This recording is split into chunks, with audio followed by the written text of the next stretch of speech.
Hello दोस्तों, share पे चर्चा चैनल में आपका स्वागत है। दोस्तों, शेयर पे चर्चा चैनल में हम लोग क्या है कि स्टॉक मार्केट के रिलेटेड न्यूज़, स्टॉक मार्केट का फंडामेंटल एनालिसिस, ऐसे हमें स्टॉक मार्केट के रिलेटेड कॉन्सेप्ट कवर करेंगे।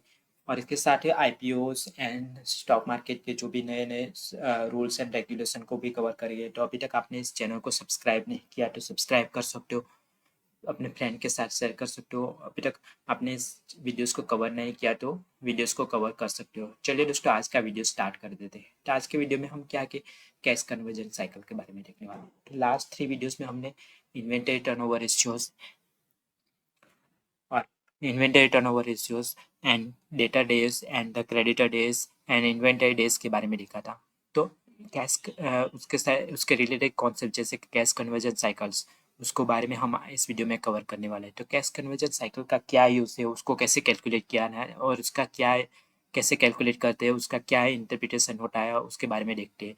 तो कैश कन्वर्जन साइकिल का मीन्स आप कंपनी ने जो भी इन्वेस्टमेंट किया है उसको कंपनी में इन्वेस्टमेंट करने के बाद जो भी cash flow from sales convert होने में कितने दिन लगते हैं वो उसको बोलते हैं कैश कन्वर्जन साइकिल।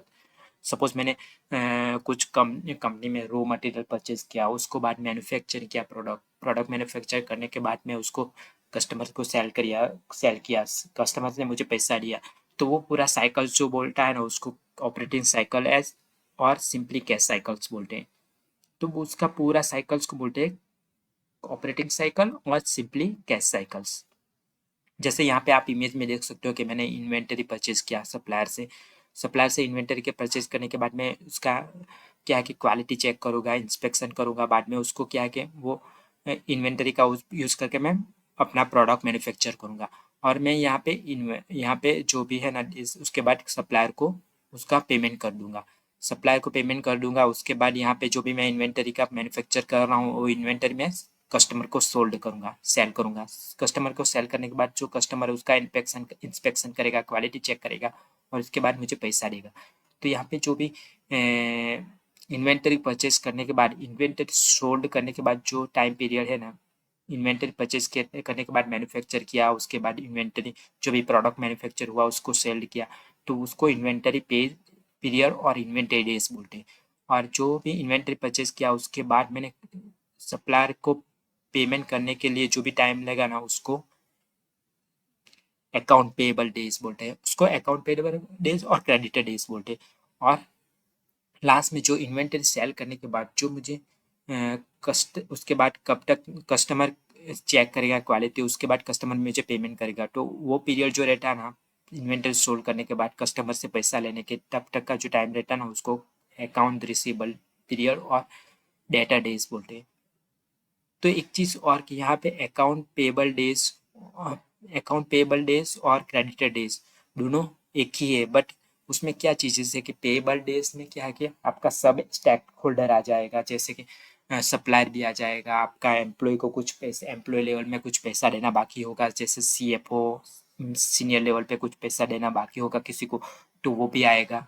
तो वो सब चीज़ें आ जाएगा। जिसको आपका आउटस्टैंडिंग पेमेंट बाकी है ना वो सब पेमेंट आपका पेबल में आ जाएगा। बट क्रेडिटर डेज में क्या आएगा, क्रेडिटर पेमेंट में क्या आएगा, ओनली सप्लायर का पेमेंट आएगा, जिसको सप्लायर को जो भी पेमेंट करना बाकी है ना वो ही आएगा। तो क्रेडिटर डेज में आप खाली सप्लायर का पेबल आएगा, बट पेबल में, अकाउंट पेबल में जो है ना वो सबका पेमेंट आ जाएगा। आउटस्टैंडिंग पेमेंट बाकी होगा ना वो सबका पेमेंट आउटस्टैंडिंग पेमेंट आ जाएगा। तो हमारे पास मैंने जैसे यहाँ पे एग्जांपल लिया, तो 1 जनवरी को 23 को मैंने रॉ मटेरियल परचेज किया, उसके बाद मैंने 15 फेब को सप्लायर को पेमेंट किया। तो उसके मीन्स ये सब डेज है ना, वह 1 जनवरी से 15 फेब 23 तक का वो मेरा पेबल डेज आएगा। और में भी क्रेडिटर डेज आएगा, उसको क्रेडिटर डेज और पेबल डेज। आप पेबल डेज मीन्स वो सब पेमेंट कंसिडर करोगे, जैसे कि सप्लायर को देना, सीनियर लेवल पे कुछ सैलरी बाकी होगा तो उसको देना, और कुछ जो भी पेमेंट बाकी होगा आउटस्टैंडिंग पेमेंट सब आ जाएगा। बट क्रेडिटर डेज रहेगा और उसमें उसको सप्लायर का पेमेंट ही आएगा, तो इसको क्रेडिटर डेज बोलो या सप्लायर पेबल डेज बोलो। और 1 जनवरी 23 से मैंने 1 अप्रैल 23 तक मैंने रॉ मटेरियल है उसका मैन्युफैक्चर किया, बाद में उसको कस्टमर को बेचा 1 अप्रैल 23 को। तो ये 1 जनवरी 23 से 1 अप्रैल 23 जो मेरा इन्वेंटरी डेज हुआ, और 1 अप्रैल 23 से मैंने इन्वेंटरी सप्लायर को भी कहा, उसके बाद सप्लायर इंस्पेक्शन करेगा और फर्स्ट मेरे को पैसा देगा मुझे सब जो भी मैंने बेचा उसको। तो ये 1 अप्रैल से 1 मई का जो है ना मेरा डेटा डेज मिला।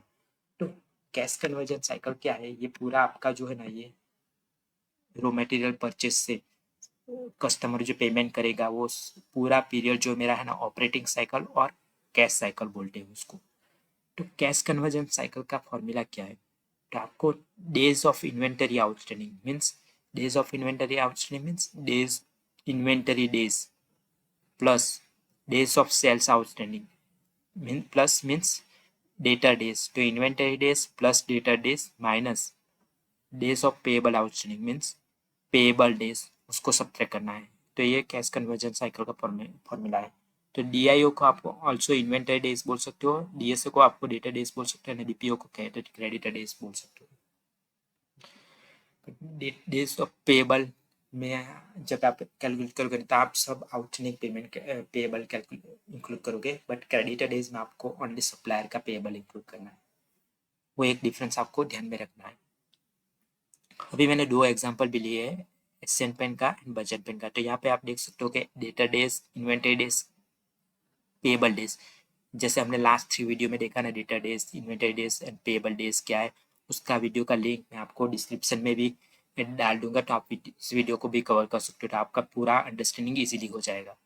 तो इस तीनों मैंने फिगर्स आपको स्क्रीनर से निकाल के रखे हैं और कैश कन्वर्जन साइकिल का मैंने कैलकुलेट किया। तो ये मेरा cash conversion cycle Asian Paints का है और सेम मेरा ये cash conversion cycle Berger Paints का है।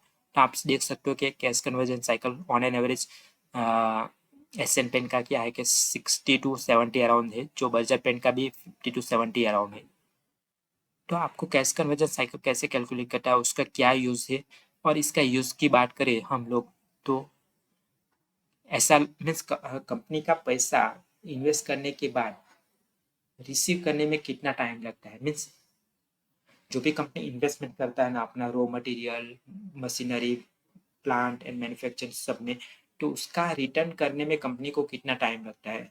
रिटर्न करने मीन्स सपोज आपने रॉ मटेरियल परचेज किया, तो रॉ मटेरियल परचेज करने के बाद जो कस्टमर से पैसा रिसीव करने के लिए कितना टाइम लगता है ना, वो आपका कैश कन्वर्जन साइकिल बताता है।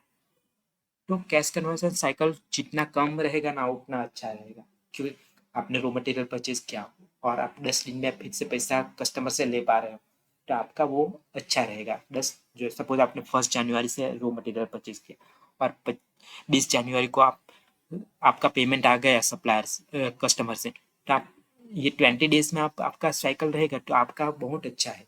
बट जिसका साइकिल बहुत लंबा रहेगा 1 जनवरी से सपोज 1 जून तक, 1 मई तक, तो उसका क्या है कि इतना लंबा साइकिल उसमें क्या है कि प्रॉब्लम आ सकता है कि आपका जो कस्टमर है डिफॉल्ट कर सकता है, वो केसेस भी हो सकता है, तो आपका पैसा अटकने का भी चांस रहता है।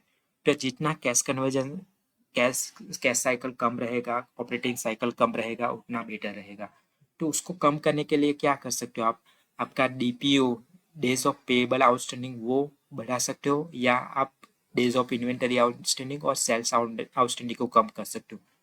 बट एक और चीज़ का, आप डेज पेएबल आउटस्टैंडिंग आप बढ़ाओगे तो आपका जो सप्लायर है ना आपको एग्री भी नहीं कर सकता है, क्योंकि आपका जो सपोज आप सप्लायर को 5 दिन में पैसा पे करते थे, बट आप 25-30 दिन में पैसा पे करने की बात कर रहे हैं, तो सप्लायर डिसएग्री भी कर सकता है, तो आपके साथ एग्रीमेंट भी पे कर सकता है और आपको सप्लायर माल देने से भी मना कर सकता है, तो ऐसा भी हो सकता है। तो बेटर है कि आपको days of inventory outstanding and days of क्या है कि supply days of sales outstanding है ना, जो कम करने की ज़रूरत है। तो उसके लिए क्या क्या आपका डिस्ट्रीब्यूशन नेटवर्क बराबर होना चाहिए, आपका मार्केटिंग अच्छा होना चाहिए, आपका आपका जो सप्लाई जो है ना जल्दी से कस्टमर तक जाना चाहिए, आपका जो है ना लॉजिस्टिक अच्छा होना चाहिए, वो सब होना चाहिए ना, तो आपका क्या है कि ये चीज़ें कम हो सकती है। तो आपको ओवरऑल वो चीज़ों पे ध्यान रखना जरूरी है। तो आपको कैश कन्वर्जन साइकिल से कुछ सीखने को मिला, कुछ समझने को मिला, तो आप इस वीडियो को लाइक कर सकते हो, अपने फ्रेंड के साथ शेयर कर सकते हो, और ऐसे ही यूजफुल वीडियो के साथ हम नेक्स्ट टाइम के लिए मिलते हैं। तब तक के लिए बाय।